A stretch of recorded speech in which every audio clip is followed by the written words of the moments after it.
நின்ற வண்ணமாக யோவான் 19வது அத்தியாயத்தின் 25 முதல் 27 வரை வாசிக்க கேட்போம். புதிய ஏற்பாடு பக்கம் 157. இயேசுவின் சிலுவையின் அருகே அவருடைய தாயும் அவருடைய தாயின் சகோதரி கிளியோப்பா மரியாளும் மகதலேனா மரியாளும் நின்று கொண்டிருந்தார்கள்.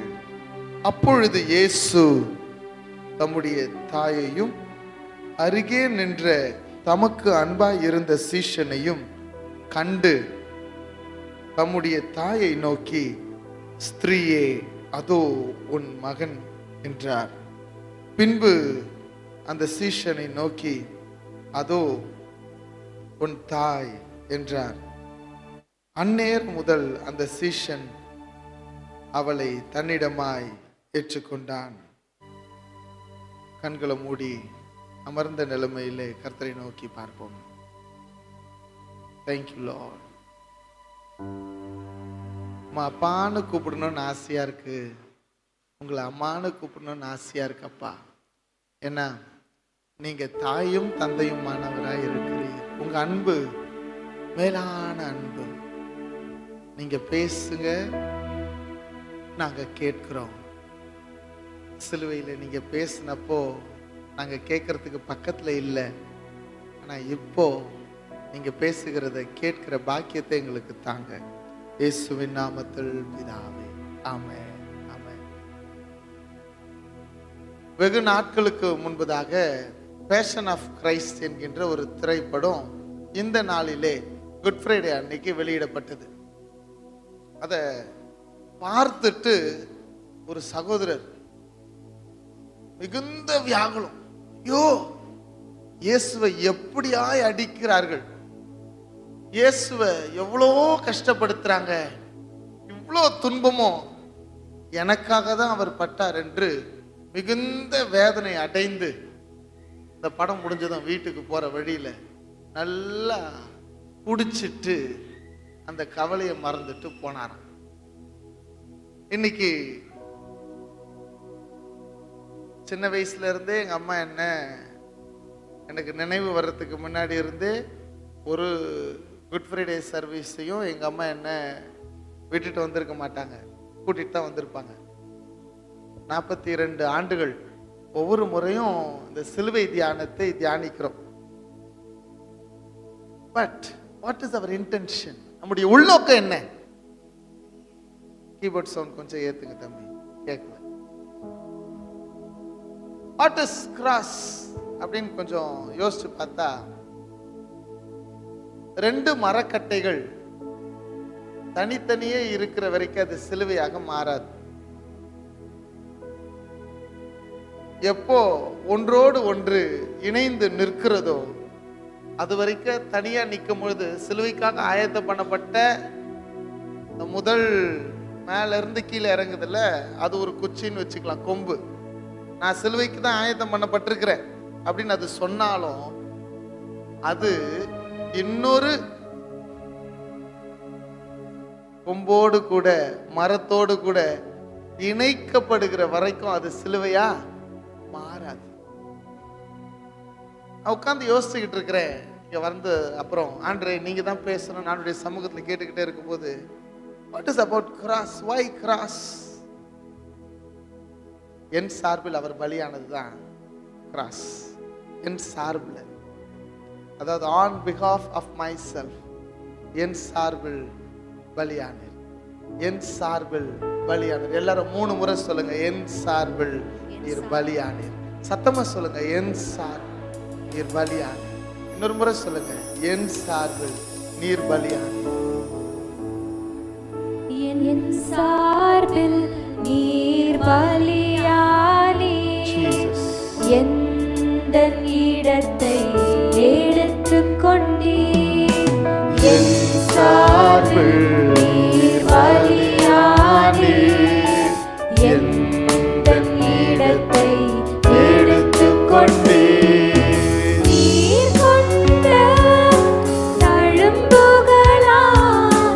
நிரந்தர சுகத்தை தந்தவர்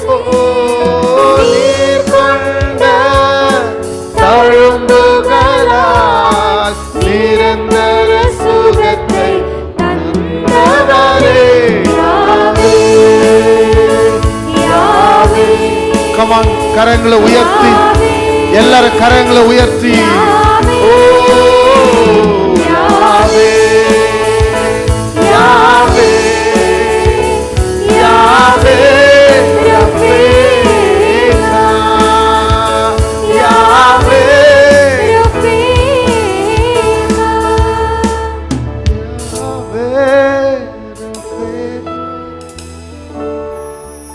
அவர் எனக்கு பதிலாக மரித்தார்.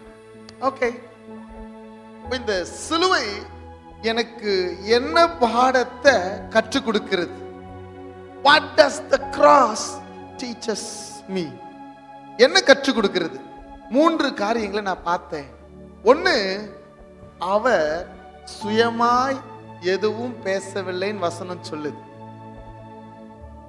கர்த்தர் கிறிஸ்து சுயமா எதுவும் பேசவில்லை, சுயமா எதுவும் செய்யவில்லை.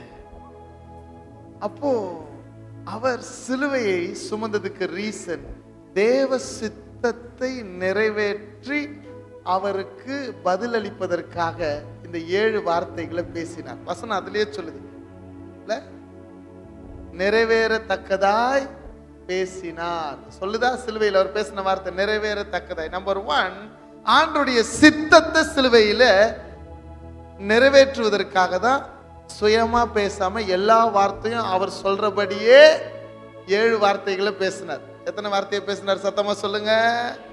வெரி குட், சந்தோஷம். 7 வார்த்தையை பேசினார். 2வது, ஆயர் முன்னுரையில ரொம்ப அழகா சொன்னார், இயேசு மனிதனாக மாறவில்லை, மனிதனின் எக்ஸாம்பிளாக மாறினார். அதுக்கு அடையாளமா நீங்க வசனம் பார்த்தீங்கன்னா, இப்படிதான் இருக்கணும்ட்டு ஆதாம கர்த்தர் சிருஷ்டித்தார். ஆனா அப்படி இல்லாத போது அவர் எப்படி வந்தாராம் தெரியுமா? பிந்தின ஆதாமாக வந்தாருன்னு வசனம் சொல்லுது. எப்படின்னா இப்படிதான் இருக்கணும். இந்த சிலுவையின் 7 வார்த்தைகள் 7 வாழ்க்கை நெறிகளின் examples. These are not the words. He had set an example for us. அந்த இடத்துல அவர் 7 வாழ்க்கை நெறிகளை நமக்காக வைத்து விட்டு சென்றிருக்கிறார். அதை தான் பேசி இருக்கிறார். நம்பர் 3, முதல்ல சொன்ன என்ன சொன்னேன்? நம்ம ஆண்டவர் அவருடைய சித்தத்தை நிறைவேற்ற அவர் சொன்னதை பேசிட்டார். அது அவர்கிட்டயே பேசிட்டார். அவர் சொன்னதை அவர்கிட்டயே பேசிட்டார். 2, அவர் ஒரு எக்ஸாம்பிளா அங்க நடத்திட்டு போயிருக்கிறார். 3, நம்ம செய்யணும்னு எதிர்பார்த்து இந்த 7 வார்த்தைகளை கடைசியா பேசினார். யாராவது ஒரு சொந்தக்காரங்க எங்கன்னா கார்ல ஏறதுக்கு முன்னாடி அந்த குடும்பத்துல ஒருத்தரை கூப்பிட்டு போறாங்க, பாயின்னு சொல்லிட்டு போறாங்க. போகும்போது அவங்க ஒருத்தரை மட்டும் கூப்பிட்டு அவங்க காதுல ஒரு விஷயத்த சொல்லிட்டாங்கன்னா அந்த சொந்தக்காரங்க எல்லாரும் இப்ப என்ன கேட்பாங்க? பிரியாணி எப்படி இருந்துச்சு, கல்யாணம் எப்படி இருந்துச்சு, இந்த கதெல்லாம் மறந்துடும். உன்கிட்ட என்ன? இப்ப நம்ம கிட்ட கர்த்தர் இதை எதிர்பார்த்து தான் இந்த கடைசியா இந்த 7 வார்த்தைகளை தெளிவா அழகா ஆண்டவர் பேசி இருக்கிறார். நம்ம கிட்ட எதிர்பார்த்து இந்த 7 வார்த்தைகளும் 7 வாழ்க்கை முறை. முதல் வேத பகுதி, இந்த 7 காரியத்துக்கும் 7 வார்த்தைகளுக்கும் ஒரே வேத பகுதியா தம்பி சாலமன் வாசிச்சார். ஏசாயா 53 ரொம்ப அழகா இருக்குது. ஏசாயா 53 திருப்பி வைத்துக் கொள்ளாம 53 ஏசாயா எடுத்து வச்சுக்கலாம் எல்லாரும். ஏசாயா 53 நாம் எல்லாரும் 6வது வசனம், ஆடுகளை போல வழி தப்பி திரிந்து அவன் தன் வழியிலே போனோம். ஆமா, கர்த்தரோ அவன் தன் வழியில. எல்லாருக்கும் அவனுக்குன்னு ஒரு வழி இருக்கு. இந்த உலகத்துல இருக்கிற எல்லாரும் வழி தப்பி போனன்றது உண்மை. ஆனா அந்த வழி கூட எப்படின்னா ஒரே வழி கிடையாது, அவருக்கு ஒரு வழி இருந்துச்சு. அதனாலதான் வாசிங்க தொடர்ந்து. கர்த்தரோ நம் எல்லாருடைய அக்கிரமத்தையும் அவர் மேல் விழ பண்ணினார். நம்ம எல்லாருடைய அக்கிரமத்தையும் அவர் மேல விழ பண்ணினார். இப்போ நம்ம எல்லாரும் சிலுவையை பார்க்கிறோம், ஆனா சிலுவையில் இருக்கிறவர் நம்ம பார்க்கிறாராம். நம்ம எல்லாரும் சிலுவையில் அவர் பேசின வார்த்தைகளை பார்த்து கொண்டு இருக்கிறோம். ஆனா சிலுவையில இருந்து கொண்டு அவர் நம்மை பார்க்கிறாராம். அங்க சிலுவையில் இருக்கும் பொழுது he was so much concerned about the people around him. ஏங்க எவ்வளவு வலி, எவ்வளவு அழுத்தம். ஒவ்வொரு முறையும் அந்த சாட்டையினால் அடிக்கப்படும் பொழுது ஒவ்வொரு முறையும் அந்த சதை அப்படியே பிச்சுக்கிட்டு வந்திருக்கும். ஒரு சொட்டு ரத்தம் கூட இல்லாம, ரத்தத்துல தான் ஜீவன் இருக்கிறது. அந்த ரத்தம் எல்லாம் வடிஞ்சு ஊத்திக்கிட்டே இருக்குது. போற வழியில அங்கங்க ஊத்திக்கிட்டே இருக்குது. வலி, வேதனை எல்லாம் நடந்துகிட்டு இருக்குது. அவர் சொன்னார் பாருங்க, என்ன அழகா, தெரியாம செஞ்சுட்டாங்க, மன்னிச்சிருங்க, மன்னிப்ப கொடுத்தார். அங்கேயும் அவர் என்ன பண்றாரு, கொடுக்கிற தெய்வம். சொல்லுங்க பார்க்கலாம். கொடுக்கிற தெய்வம், கொடுக்கிற தெய்வம். மன்னிப்பு, மன்னிப்பை கொடுக்கறதுக்கு முன்னாடியே தான் கிட்ட இருந்த வஸ்திரங்களை கொடுத்துட்டார். 4 வஸ்திரங்கள் இருந்திருக்குதுல்ல அவருக்கு, கயிறு போட்டுட்டு இருக்கிற மாதிரி. மேல ஒரு மேல் அங்கி ஒன்று இருக்கும், உள்ள அங்கி இருக்கும், உள்ளாட இருக்கும், எல்லாமே. ஆக்சுவலா சொல்ல போனா கிராஸ்ல நம்ம பார்க்கறது அவர் ஒட்டு துணி இல்லாம ஒரு சின்ன ஒரு இதை போட்டு மறைச்சு வச்சிருப்பாங்க, அவ்வளவுதான். எல்லாத்தையுமே உறிஞ்சிட்டாங்க. He gave his clothes. அதான் முதல்ல அவர் முதல்ல கொடுத்தது என்ன தெரியுமா, துணியெல்லாம் கொடுத்துட்டார். அது வஸ்திரம் என்பது ஒரு மகிமை, வஸ்திரம் என்பது ஒரு கணம், வஸ்திரம் என்பது அடையாளம், வஸ்திரம் என்பது மேன்மை. அந்த வஸ்திரத்தை அவர் நமக்காக கொடுத்துட்டார். முதல்ல வஸ்திரத்தை கொடுத்தாரு, அடுத்தது மன்னிப்பை கொடுத்துட்டாரு. 2வது வார்த்தை என்ன கேட்டோம், ரட்சிப்பை கொடுத்துட்டார். 3 விஷயம் நடந்துச்சு. இப்போ இதான் முதல் அந்த அந்த கிராஸ் உடைய அந்த ஃபர்ஸ்ட் ஸ்டிக் தான். இது 3 நடந்ததுக்கு அப்புறம் 2 நடந்ததுக்கு அப்புறம் 3வது ஒரு விஷயம் நடக்குது. அதான் கிராஸ் உடைய அடுத்த லெவல். இப்போ நம்ம ஏசாயா 53 ஒரு வசனத்தை வாசிச்சுட்டு திரும்பி யோவான் 19க்கு வந்துருவோம்.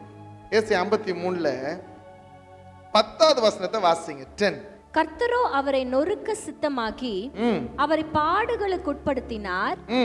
அவருடைய ஆத்துமா தன்னை குற்ற நிவாரண பலியாக ஒப்பு கொடுக்கும் போது அவர் தமது சந்ததியை கண்டு, அவர் தம்முடைய சந்ததியை கண்டு, he saw his generations.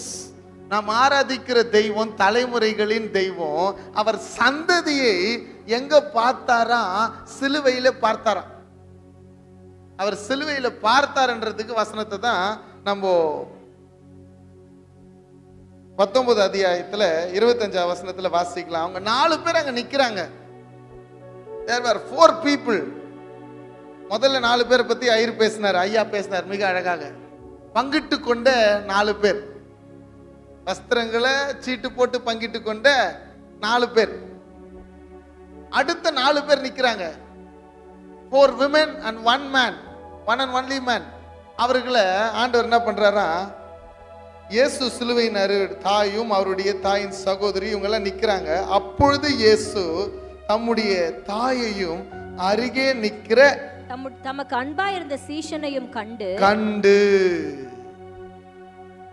Our God is a God who sees. அவர் பார்க்கிறார்னாலே அதுல ஒரு கேர் இருக்குன்னு அர்த்தம். He is caring. நம்ம மீது அவர் பற்றுறுதி வைத்தவராக இருக்கிறார். அவ்வளோ ஒரு நேசம், அவ்வளோ ஒரு பாசங்க. இதை நான் நினைக்கும் போது நான் காலையில இருந்து அந்த நேசத்தையும் பாசத்தையும் தான் உணர்ந்து கொண்டு இருக்கிறேன். ஜெசிமா பேசும்போது நாங்கள் 2 பேரும் டிஸ்கஸ் பண்ணும்போது அதான் யோசிச்சோம், எவ்வளோ ஒரு அன்பு, அவருடைய அன்பு. இந்த அன்புக்கு இணையான அன்பு எதுவுமே கிடையாது. அந்த அன்பை அவர் எங்க இருந்து பார்க்கிறாரு தெரியுமா? இத்தனை வலி, இத்தனை அவமானம், இத்தனை நேரத்திலையும் தன் தாயாகிய மரியாளை அவர் காண்கிறார். Why he saw? Why? ஏன் பார்க்கணும்? அவர் அங்க எல்லாம் முடிந்ததுன்னு அறியறதுக்கு முன்னாடி வசனம் சொல்லுது, எல்லாம் முடிந்ததென்று அறிந்தார். இதுக்கப்புறம் சொல்றது எல்லாம் முடிந்தது என்று அறிந்து கொள்வதற்கு முன்பதாக he had certain responsibilities. நம்ம ஒரு பாட்டு பாடலாம், உங்க அப்பான்னு கூப்பிடணும் தான் ஆசை. எனக்கு ஆசை அவர் அப்பான்னு கூப்பிடணும், அவர் அம்மான்னு கூப்பிடணும். என்னுடைய அப்பா என்ன வேற மாதிரி அழகா பார்ப்பார். எனக்கான எதிர்காலத்தை, எனக்கான சோஷியல் செக்யூரிட்டியை, எனக்கான பாதுகாப்பை பார்க்கிறவர் அப்பா. ஆனா என்னுடைய அம்மா என்னுடைய உணர்வுகளின் ஆழங்களை புரிந்தவர்கள் தாய். இதுதான் தாய். There is a difference between the father's love and mother's love. அப்பாவுடைய அன்பு எப்பயுமே நான் பாதுகாப்பா இருக்கிறேனா, நான் பத்திரமா இருக்கிறேனா, சரியான நேரத்துக்கு போய் சேர்ந்துட்டேனா, நான் வந்துட்டேனா, என்னுடைய சோஷியல் செக்யூரிட்டி ஃபியூச்சர் நல்லா இருக்குதா, அதுக்குண்டான திட்டங்கள், அதற்குண்டான செயல் அப்பா இருந்து யோசிச்சுக்கிட்டே இருக்கும். என் உணர்வுகள் எப்படி இருக்குதுன்றதை அம்மா யோசிச்சுக்கிட்டே இருப்பாங்க. என்னுடைய அம்மா. I saw this caring love of father and mother in Jesus here, சிலுவையில். அது கூட எப்போ பாருங்களேன், அவ்வளோ வேதனையிலையும் அவர் சொல்றாரு, பாடலாமா, உங்க அப்பான்னு கூப்பிடுத ஆசை, உம்ம அப்பான்னு கூப்பிடத்தான் ஆசை, அப்பான்னு கூப்பிடவா, உம்ம அம்மான்னு கூப்பிடத்தான் ஆசை, அம்மான்னு கூப்பிடவா, உம்ம அப்பான்னு கூப்பிடத்தான் ஆசை, அப்பான்னு கூப்பிடவா, உம்ம அம்மான்னு கூப்பிடத்தான் ஆசை, அம்மான்னு கூப்பிடவா. இயேசு தன் தாயாகிய மரியாளை கண்டு என்கின்ற அந்த ஒரு வார்த்தைக்கு பின்னாடி எதெல்லாம் பார்த்திருப்பாருன்னு நான் யோசிச்சேன். இப்போ நம்ம பார்க்குற கண்கள் அவர் மாம்ச கண்களை பார்க்க கூடாது, ஆவிக்குரிய கண்ணோட்டத்தில் நம்ம பார்க்கலாம். இப்போ அவர் எதெல்லாம் பார்த்திருப்பார். அவங்க அம்மா அங்க நிக்கிறாங்க, அவர் எதை பார்த்தாரு தெரியுமா? முதல்ல அவர் தாயாரை குறித்து, இந்த நாளை குறித்து, சிலுவையின் அருகே தன் தாய் நிக்கிற அந்த நாளை குறித்ததான வார்த்தையை அவர் கண்டார். லூக்கா 2:35 எழுதப்பட்டிருக்கிறது, உன் ஆத்துமாவை ஒரு பட்டயம் உருவி போகும். 2:34 வாசிங்க. 2 Luke chapter 2:34. பின்னும் சிமியோன் அவர்களை ஆசீர்வதித்து அவருடைய தாயாகிய மரியாளை நோக்கி, இதோ அநேகருடைய இருதய சிந்தனைகள் வெளிப்படத்தக்கதாக இஸ்ரவேலில் அநேகர் விழுகிறதற்கும் எழுந்திருக்கிறதற்கும் விரோதமாக பேசப்படும் அடையாளமாவதற்கும் இவர் நியமிக்கப்பட்டிருக்கிறார். உன் ஆத்துமாவையும் ஒரு பட்டயம் உருவி போகும். உன் ஆத்துமாவை ஒரு பட்டயம் உருவி போகும். இந்த வார்த்தையை இயேசுநாதரை முதல்ல ஆலயத்துக்கு கொண்டு போகும் பொழுது, அர்ப்பணிக்கும் பொழுது அவருக்கான தீர்க்க தரிசனமாக சிமியோன் என்றவன் பரிசுத்த ஆவியினாலே நிரப்பப்பட்டவன் பேசினா. அது பேசினப்போ ஆண்டவருக்கு புரிஞ்சிருக்குமா இருக்காதான்னு நம்ம குழந்தையா பார்த்துட்டு இருக்கிறோம். ஆனா அந்த தீர்க்க தரிசன வார்த்தையை, இந்த பட்டயம் என் தாயின் ஆத்துமாவை உருவ பாய்ந்து கொண்டிருக்கிறத அவர் பார்க்கிறார். He saw his mother. அவங்க அம்மாவை பார்க்கிறார். அந்த அன்பு பாருங்க, இந்த அன்பு எங்க இருக்குது பாத்தீங்கன்னா, வேதத்துல நம்ம பார்க்கிறோம். தாவீதுக்கு ஒரு இக்கட்டான சூழ்நிலை. தாவீது பைத்தியக்காரனை போல நடிக்கிறான், பைத்தியக்காரனை போல. 1 சாமுவேல் 22வது அதிகாரத்தின் 21வது அதிகாரத்தின் கடைசி வசனம் அப்படியே நீங்க வாசிச்சீங்கன்னா உங்களுக்கு புரியும். 3வது வசனத்தை வாசிக்கலாம். 1 சாமுவேல் 22:3. 1 சாமுவேல் 22:3.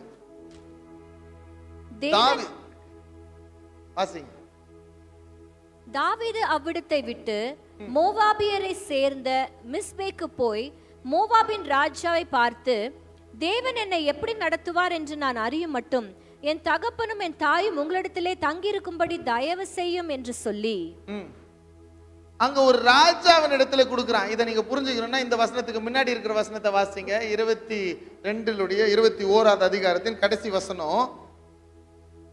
எனக்கு முன்பாக பைத்திய சேஷ்டை செய்ய நீங்கள் இவனை கொண்டு வருகிறதற்கு பைத்தியக்காரர் எனக்கு குறைவா இருக்கிறார்களோ, இவன் என் வீட்டிலே வரலாமா என்றார்.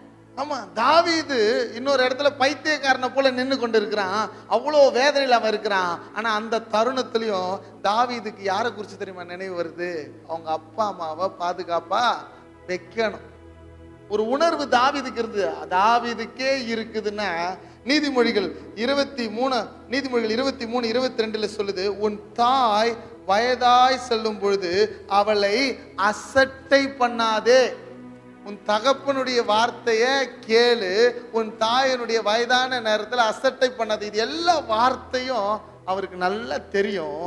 அதனால ஆண்டவர் தன்னுடைய தாயை விட்டு கொடுக்காம எந்த தருணத்தில் அந்த அன்பு செலுத்துறாரு பாருங்களேன். எந்த தருணத்தில் தெரியுமா? தான் அடிக்கப்பட்டு தன் மீது எல்லா பாவங்களும் சுமத்தப்பட்டு இருக்கிற நேரத்துல அந்த தாயை பார்த்து, ஸ்திரீயே.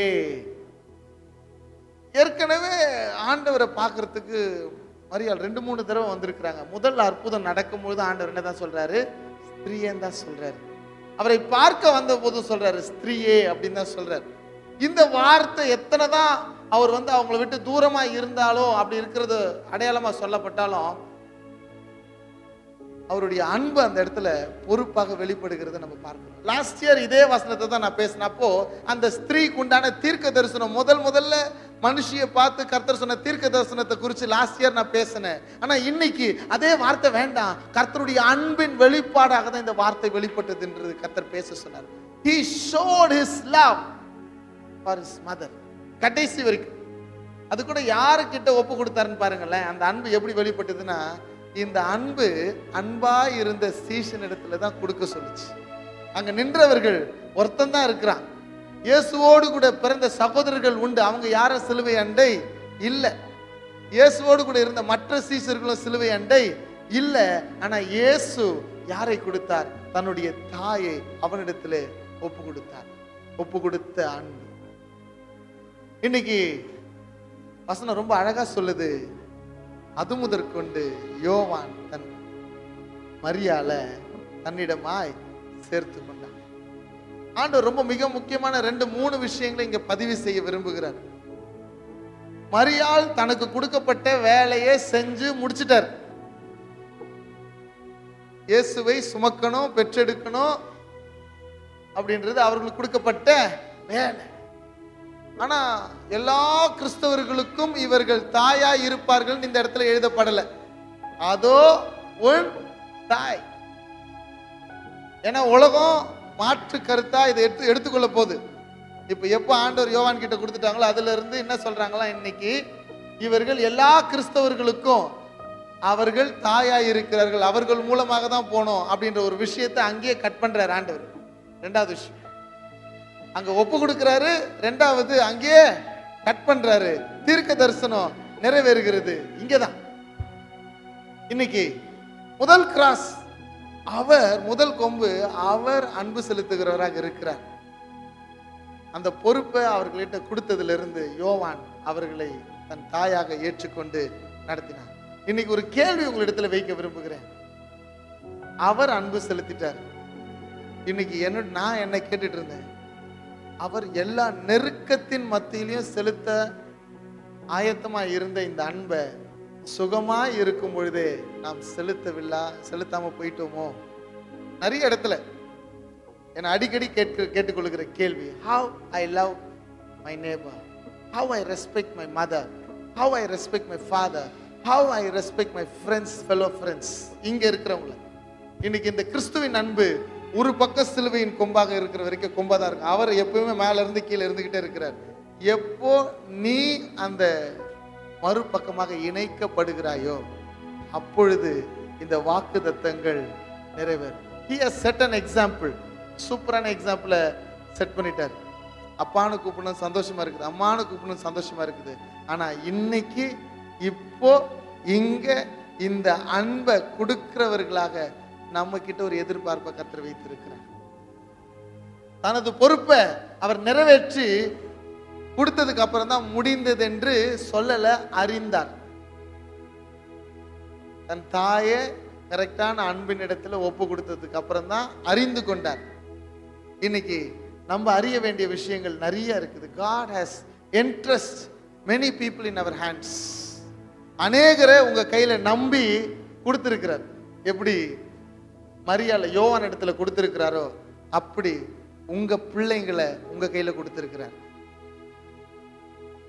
நமது சபையில் இருக்கிற வாலிபர்களை நம்ம கையில கொடுத்திருக்கிறார்.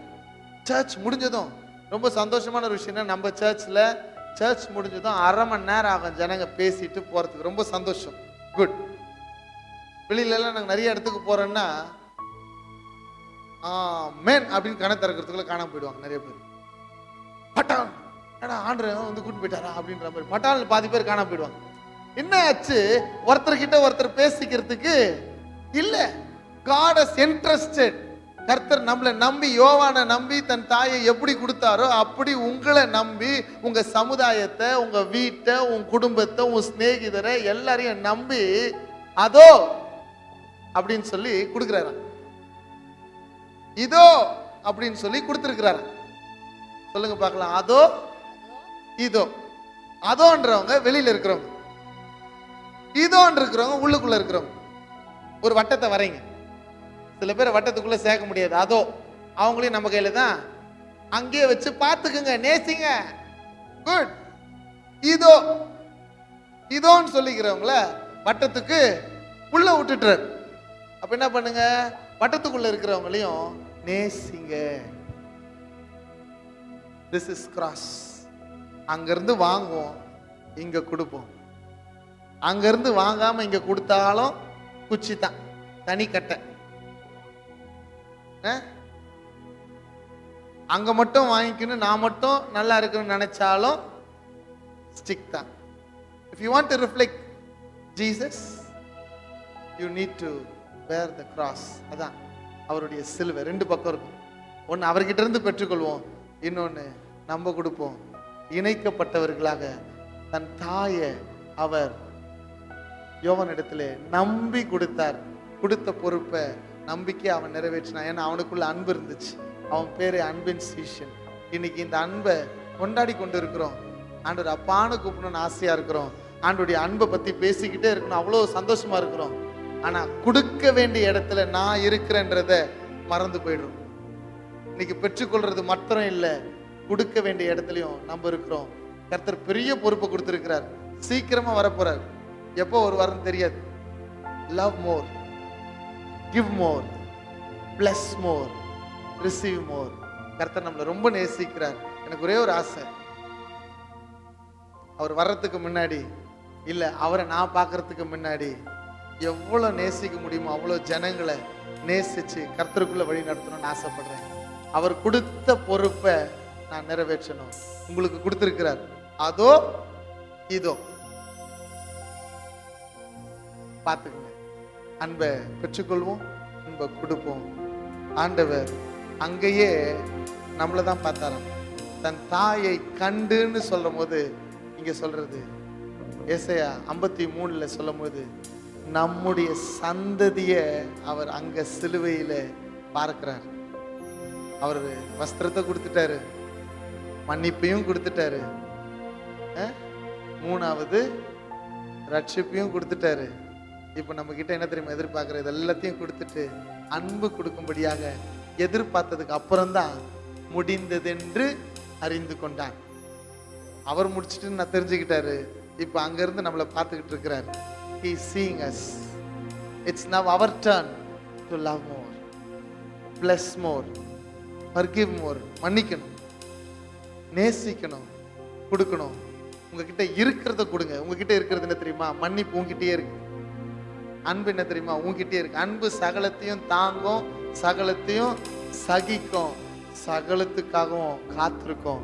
இந்த அன்பை கர்த்தர் நமக்கு கொடுத்திருக்கிறார். Receive this love and give this love. Thank you and God bless you. அப்படியே கண்களை முடிச்சோம். ஆண்டவரே, சிலுவையில ஒரே ஒரு மரம் தனியா இருக்கிற வரைக்கும் தனி மரம் தான். எப்பொழுது இன்னொரு மரம் இணைக்கப்படுகிறதோ அப்போதான் அந்த சிலுவை. இது வரைக்கும் அடையாள சிலுவைய அலங்காரமா நாங்க வச்சுக்கிட்டோம். கோல்டுல, கார்ல, வீட்டுல, சர்ச்ல. ஆனா இன்னையிலிருந்து அடையாளமான சிலுவையா நாங்க வாழ போறோம். நீங்க எல்லாத்தையும் கொடுத்துட்டீங்க, இப்ப கடைசியா கொடுத்துருக்கிறீங்க அன்பை. இந்த அன்பை உங்ககிட்ட தான் நாங்க பெற்றுக்கொள்ள முடியும். இந்த அன்பை நாங்க கொடுக்கணும். கண்டுனை அழைத்தவர் கரமதைப்பா. கண்டுனை அழைத்தவர் கரமதைப்பார், அவர் கைவிடாதிருப்பார்.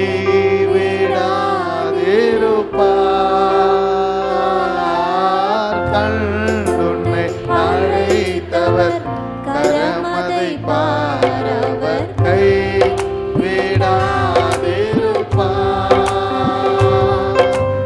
ஆண்டுகள்